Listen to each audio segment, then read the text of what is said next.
What dates to diarise for provisional tax individuals? Hi, I'm Tanya Bortman, and my goal is to show you that personal income tax is neither scary nor boring. There are powerful tools to use to help you to keep your hard-earned money where it belongs, in your pocket. So let's get to it.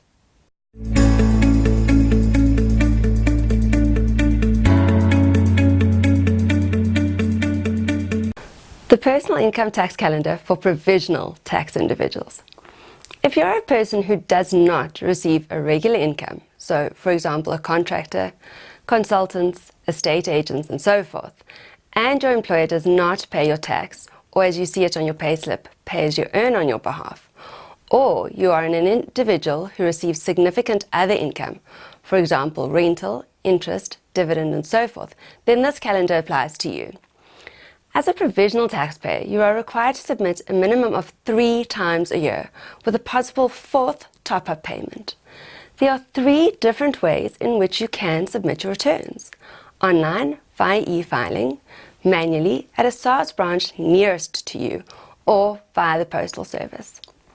Depending on which method you choose, the timeline for submissions differs, but don't worry, this has no bearing on the calculation thereof. So let's take a look at the calendar for the 2018 tax year. That is for the SARS tax year that ran from the 1st of March 2017 to the 28th of February 2018. First submissions, 1st of August to the 31st of August.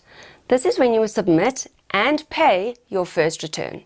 It's based on the income you received for the previous 6 months and the income you expect to receive for the next 6 months, which is then divided by 2.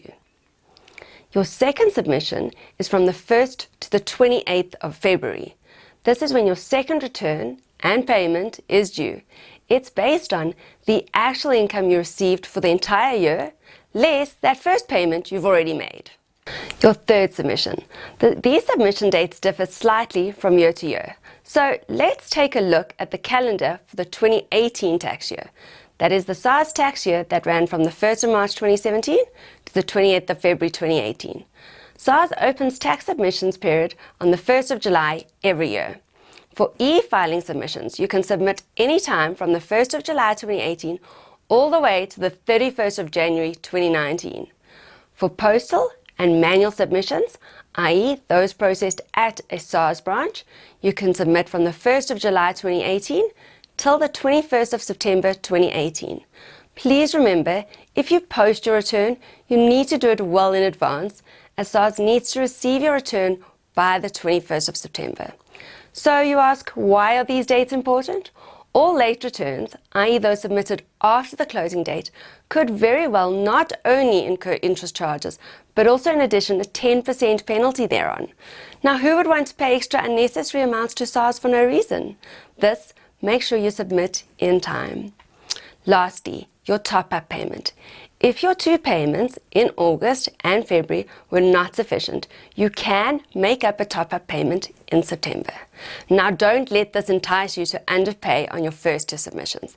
This might sound like a great idea to hold back onto your money for longer, but it could lead to a 20% penalty. Something to bear in mind, as this could be a very nasty shock. Although provisional tax is slightly more work, it doesn't have to be more complicated. The key is to plan ahead and not leave it until the last minute.